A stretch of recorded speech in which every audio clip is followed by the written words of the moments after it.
Some community members found Grandpa Torres in the street walking home alone. Apparently, they cursed and yelled at him, but then they started kicking and beating him with their fists.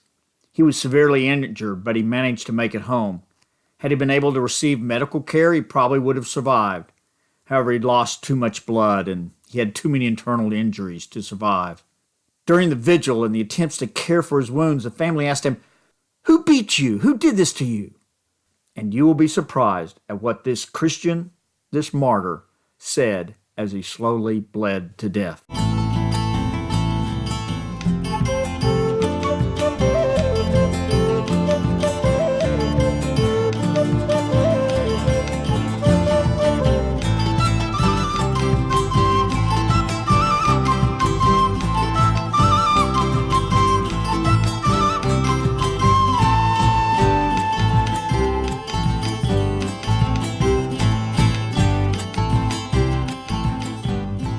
Welcome to Weaving the Blanket, stories of faith, sacrifice, martyrdom, and the emancipation of the Evangelical Methodist Church in Bolivia.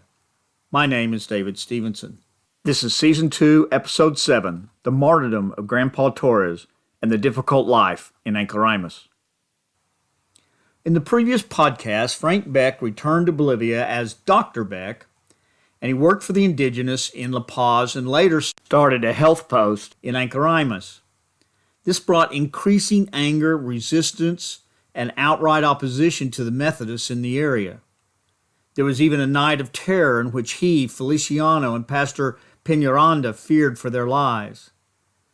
But this resistance calmed down some when Dr. Beck joined the Bolivian Army to serve as a military doctor for 3 years during the Chaco War of the Pacific. After the war, Dr. Beck and Bessie went to the U.S. on another furlough to heal and learn how to deal with the malaria that he'd contracted while in the Chaco during the war. The Becks returned to Bolivia and served with the IMB at health posts and clinics in La Paz, Ancoraimes, and in other locations for several years. Finally, in the late 1940s, Dr. and Mrs. Beck retired and returned to the United States. Once again, without Dr. Beck's presence, the indigenous people from the surrounding villages who attended and joined the Methodist Church in Ancoraimes were at increased risk. However, that didn't deter anyone from braving the threats and ignoring the taunts and cursing and continuing to come to church. By now, Feliciano had grown into being a young man. He fell in love with a girl he met at the Methodist Church in Camada, and she was the daughter of Brother Torres from España, which was a very small town between Camada and Ancoraimes. Her name was Felipa, and Feliciano wanted to ask Felipa's family for her hand in marriage. In a bonus episode, I would tell about his stepmother's attempt to sabotage his engagement and the intervention by the missionary Herrick. Feliciano's young wife had to leave Camada because of the stepmother. The Herricks, who lived in Ancoraimes, were trying to start a church, and by now they realized that they would never break through to the patrons or the mestizos of the Ancoraimes. They were just too tied to the hacienda system and the Catholic Church. So Pastor Herrick turned his mission to the indigenous people who lived in the small villages surrounding Ancoraimes. But Herrick also knew that he needed Feliciano to reach them, especially since Herrick, of course, didn't speak Aymara. So Herrick bought some land in Ancoraimes and invited Feliciano and his new wife to move to Ancoraimes and build a home on Herrick's land for free. Feliciano and Felipa gladly accepted, probably mainly because they could still be close to Felipa's family, who was also within walking distance of Ancoraimes and could worship with their daughter and son-in-law there in Ancoraimes. Eventually, Feliciano and Herrick were able to build a parsonage, a church, and 2 schools for the indigenous, one for the boys, one for the girls. Feliciano and his family lived in Ancoraimes the rest of their life. They had 13 children. 4 died at a very young age from whooping cough and contaminated water. 9 children survived. In Episode 5, I read from the little 12-page type paper entitled Historia de la Iglesia Local Cipriano Titorico, Camada Norte, District Lago, Pionera de la Iglesia Evangelica Metodista in Bolivia, Camada, September 15, 1984, the history of the local church Cipriano Titorico, the North Lake District. I specifically listed the names of 24 brothers who, according to the paper, were, quote, among these brothers, the ones who most suffered a series of abuses, threats, and humiliations. I wanted to preserve their names for history and would love to know about each one of their stories. Luckily, I do know the story of one of them.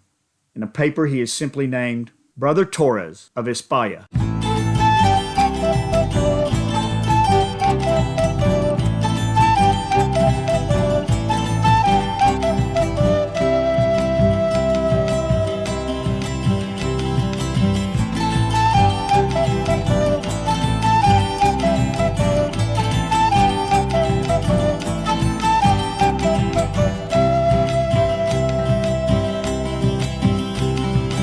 Many of you know Antonia Poma, the wife of the former Methodist bishop and former Bolivian ambassador to Denmark, Eugenio Poma. Feliciano and Felipa are Antonia's parents, and Brother Torres was Antonia's grandpa on her mother's side. When Feliciano and Felipa moved to Ancoraimes, Felipa's father, Antonia's grandfather, started walking to Ancoraimes for worship all the way from España. Grandpa Torres and his wife were baptized and joined the Methodist Church in Ancoraimes and became faithful Christians. However, they were the only ones in España who were Methodists and faced a lot of criticism and religious oppression and hatred from their community.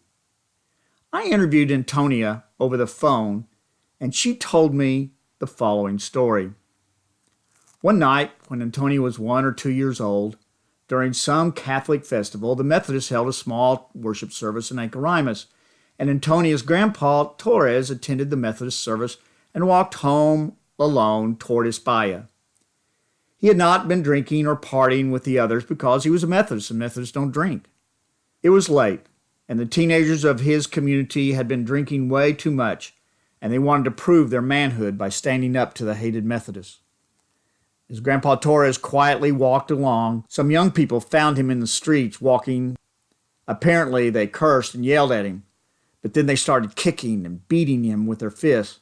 Apparently, this attack continued for some time. Here's Antonia telling what happened next. The father of my mother, they are Methodists. And my father died, and the road he's going to the home, back home. People from his community too wait on the road and kick to him. Left very, very ill, and he died because he was Methodist. He was only Methodist from his community coming to the church to Ancoraimes. But the people doesn't like because he was not with the people from the community, like say drinking, parties, those things, because he was Methodist and very good Methodist. And the children asked to him, "Who did you? Who beat you? Who kicked you? Who was it?" And he told, "I will not say the names. I will die not telling the names. Because if I say their names, they will make enemies. It's not good to be enemies. I know the God word. I read the Bible. He doesn't read it. Someone was reading for him. And I hear from the Bible and about the love things. I will not tell the name, please. Because that way you will be in good relationship with enemy. That's better for me not tell, because if I tell, I will make enemies in the family. If I'm not saying nothing, I'll be die." Why were they beating him? The same, you bring to us bad things. You are bad luck in community, and blaming the same, because that was trained from the Catholic priests. The Catholic priest was very powerful. Until today, still they are not. So if there was a drought or and not enough rain, or if the crops were bad or something, it was your fault? Blame. Always they blame. Everything bad happened always because the evangelists, the Methodists. And we think too, must be these people were drunk too with alcohol, and I think that they did. My mom said, that's good that he didn't say who did, because if we must be in our, things and thoughts, always will we think about that person. Somehow, the children will be angry, anything could happen anytime. But not knowing, maybe we are very good friends, said my mom. That's good thing did you, Grandpa, not tell who did. That was good thing. Always we say how great it was, because I think I will tell who did to me. But even with the death, no, with the martyrdom of their grandfather, the family remained faithful members of the Methodist Church, and they continually encountered verbal abuse from the villagers of Ancoraimes.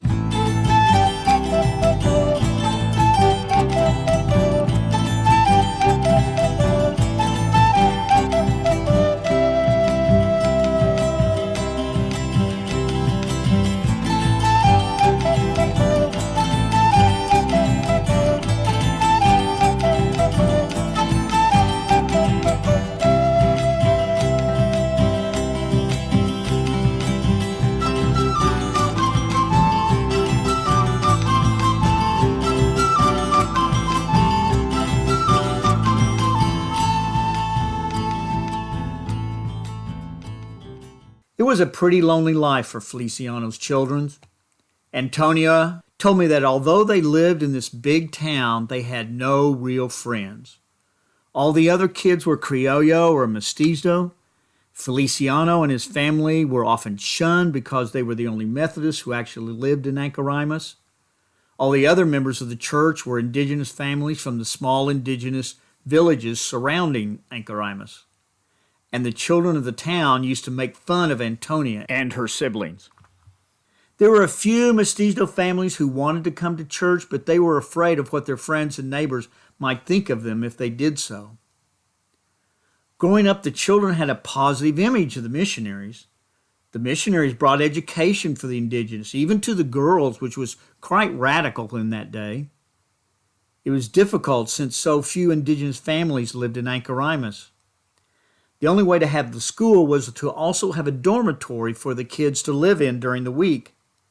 Most families were open to sending their boys to the dormitory, but the indigenous families living near to Ancoraimes wouldn't trust their daughters to the school.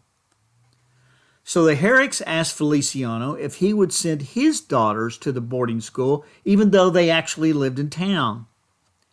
That way, when everyone saw that the missionaries took good care of Feliciano's children, the others would follow and allow their children to live in the dorms. Despite Feliciano's original hesitancy about whether girls needed a formal education or not, he finally agreed, and that did lead to the girls coming from all over the Altiplano to the girls' school and the dormitory in Ancoraimes. Consequently, because of the missionaries, all of Feliciano's children, including the girls, received an education. They could read and write Spanish. They knew how to grow vegetables instead of only meat and potatoes. They learned how to care for cows. They sang in a choir. And Antonia had even started teaching in the school when she was 15, younger than some of the students. But looking back, the family has some questions. The salary that Feliciano received from the missionaries after working all those years for the church was never enough. Each month's salary was gone in less than 3 weeks, and they would nearly starve until the next payday. Feliciano never owned his own house.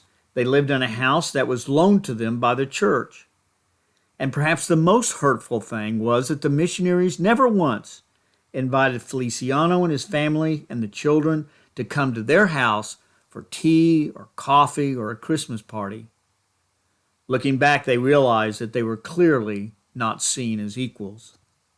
The townspeople were horrible to Feliciano and his family. People used to kick Feliciano as he walked down the road or throw rocks at his house. This would, of course, especially happen during the religious holidays, which were times of getting drunk and showing their misguided religious bravado. Through all of this, Feliciano remained true to his name. He maintained a bright and happy disposition, knowing that Christ suffered much greater than he had. The Becks had retired and returned to the States.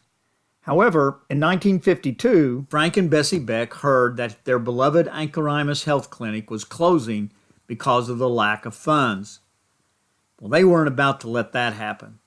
They did some massive fundraising in the United States, and then when they had enough, the Becks moved back to Bolivia and actually moved to Ancoraimes for 3 months to oversee and work hands-on on building a new, larger clinic. Feliciano was a grown man by now and became the foreman overseeing much of the work of the permanent clinic. But Frank, of course, was the real boss. The clinic served all persons, Hispanic, mestizo, and indigenous. Trucks and motorcycles with sidecars were sent out to the indigenous villages to bring in patients, and Feliciano was especially successful in going to the indigenous villages around Ancoraimes and inviting them to come to the clinic. He became well known in the area for his generosity and his kind heart. Once the clinic was established and there was a set rotation for doctors to serve there, Frank returned to La Paz but still worked at the clinic as often as he could, as well as sending out other doctors to serve the people there. Then in 1955, at the age of 67, Frank Beck retired again and returned to the United States.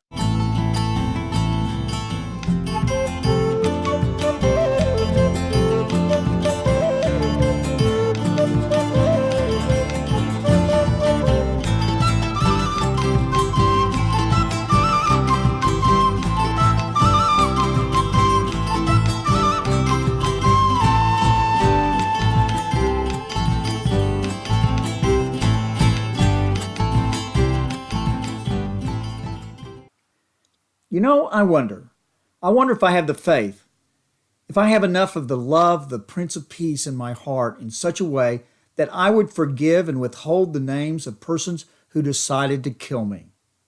That is true Christianity. Do you have that much of God's love in you? I also wonder what were the stories of the other 23 brothers listed in the 1984 document, quote, what abuses, threats, and humiliations, unquote, they faced, and whether any of the rest of them faced a martyr's death. If you happen to know or know someone who knows the story of any of these 23 men, I sure would like to talk to you. Contact me at tulsadstevenson@yahoo.com. The names will be listed on the webpage associated with this episode of Weaving the Blanket and Tiendo El Aguayo website. Next week, we will continue the story of Feliciano and Felipa as they accidentally become the spark that leads to a military-style siege of Ancoraimes, which forever changes Ancoraimes and begins to unravel the hacienda patron form of slavery in Bolivia. See you next week.